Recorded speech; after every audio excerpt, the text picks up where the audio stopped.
Have you ever tried to convince someone that the sky is blue, but they are absolutely, undeniably certain that it is falling on top of them?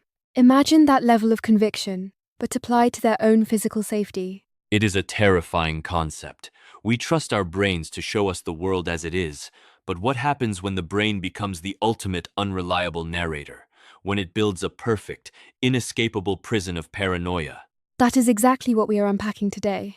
We are looking at a deeply unsettling scenario.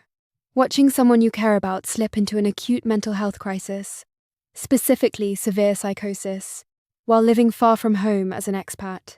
It is not just sadness or anxiety. It is the absolute belief that their devices are compromised, that loved ones are plotting against them, and the sheer terror of invisible enemies. And the most disorienting part for the people on the sidelines is the inconsistency. 1 minute, the person is vanishing for hours in an absolute panic, and the next, they are sitting there acting like nothing happened. It gives friends this false hope that the storm has passed. Which is incredibly dangerous, right? Because during those calm windows, you might think you can just talk them out of it. You bring out the evidence, you show them the logic, proving they are safe. But that actually makes it so much worse. Exactly. Trying to logic someone out of a delusion is like trying to put out a grease fire with water. It just makes the flames explode. To a mind experiencing psychosis, your logic is not comforting. It is proof that you are part of the conspiracy. They think you are manipulating them. So if reason is completely off the table, what is the actual lifeline? How do you reach someone who is trapped behind a firewall of their own fear? You have to bypass the logic and speak directly to the emotion.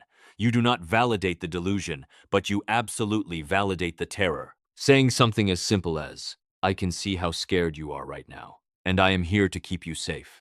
But let us be brutally honest, that is only a temporary band-aid. This is a severe medical emergency. Right. This goes way beyond a friendly chat or even a standard talk therapist. They need a psychiatrist, a medical doctor who can intervene chemically and safely. And doing this in a foreign country, say, somewhere like Vietnam, adds a massive layer of complexity, with language barriers and unfamiliar healthcare systems. It does. But there are always international infrastructures designed for exactly this. Fully equipped hospitals with dedicated psychiatric departments and emergency services are the only places that can handle an acute crisis safely. General clinics can assess and refer, but a severe psychotic break needs specialized care. And there is another crucial layer we cannot ignore, the official safety net. When someone is a potential danger to themselves and entirely disconnected from reality, stepping in as a friend is not enough. You have to involve their embassy and their family back home to coordinate real intervention. It is an incredibly heavy burden for anyone to carry. It makes you wonder about the sheer fragility of human perception. We are all navigating reality through delicate chemical balances. When that balance shatters, the person needs someone brave enough to stand in the wreckage with them, not to argue about the debris, but to quietly guide them out. It takes a profound kind of empathy to be that bridge back to the real world. It leaves you with a haunting question. If your reality suddenly dissolved tomorrow, who would be the anchor brave enough to pull you back?